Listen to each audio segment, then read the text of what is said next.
And this is how we make our tortillas. Henrietta Antone has been making tortillas the traditional way here on the Gila River Reservation since she was a little girl. 7 decades ago, she and other Pima Indians here raised their own food staples. Squash, different kinds of beans, corn. That's how we lived off the fields. Henrietta's generation may have been the last to practice traditional subsistence farming. For millennia, the Pima lived off the land here, just south of Phoenix, farming the desert with water from the Gila River. Interests upriver began to siphon water for their own uses in the late 1800s, and by the early 20th century, little water from the Gila reached the Pima's fields. Now a dry bed is all that remains of the river. But water is coming back. In 2004, after nearly a century of litigation, the Pima were awarded nearly 160,000 acre-feet of water. It's the largest tribal water settlement in U.S. history. Now, 4 years later, the water is starting to flow through a series of new canals. The bigger farmers, they're the ones that are going to be using the water for profit. But ourselves, we're trying to, do it for the healthy aspect and carry on the tradition. At the District 5 Cooperative Gardens, some Pima are demonstrating how to grow traditional foods with the returning water. Oh, that was a good one. A turn back to fresh vegetables, squash, corn, and beans could help combat the diabetes that affects nearly half of the adult population here. For decades, scientists have been studying the Pima, who have the highest rates of diabetes of any population on Earth.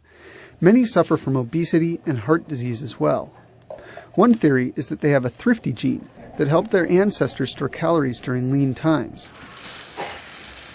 A century ago, a traditional Pima diet might have been 15% fat, and diabetes was relatively unknown here. When my grandfather passed away, he never had diabetes because he ate of the land, I guess.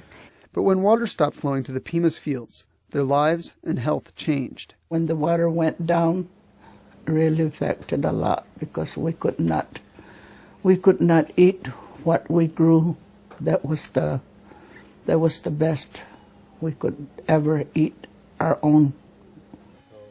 By the mid-20th century, the Pima, like many Americans, were eating a diet heavy in sugar, processed foods, and fat. It's called fry bread, and it's just flour and a little bit of shortening and salt and baking powder is what makes it rise. I don't think it's that good for us, but we eat it. Go on. Georgina now cooks her fry bread in oil instead of lard, and she's not counting on homegrown foods alone for better health. Ready, set, go. Elders like Georgina and Henrietta, both of whom have diabetes, regularly exercise. 4, 5. And there are efforts to educate the younger generation as well. We talked about McDonald's. I'm not going to eat large fries. I'm going to order what? Small. Or Medium. A small. No, or small. Or just small or no fries. Yeah. But eating the right foods can be tough on a reservation with no real green grocers. And few young people know anything about gardening or farming any longer. I tell these farmers that they need to get this man together and teach them how to irrigate. That's the plan at the community garden, which is still small and largely symbolic. If a family here in this community can make a garden, get everybody involved, grandkids and everybody else, go out there and clean it up, weed it, and get some exercise. That would probably kind of this diabetes that a lot of people talk about here in this community.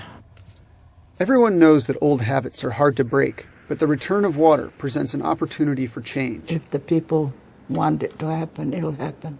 But if they don't work on it, they're not going to get it. Then it'll just be wasting our water again, which we don't want to waste our water.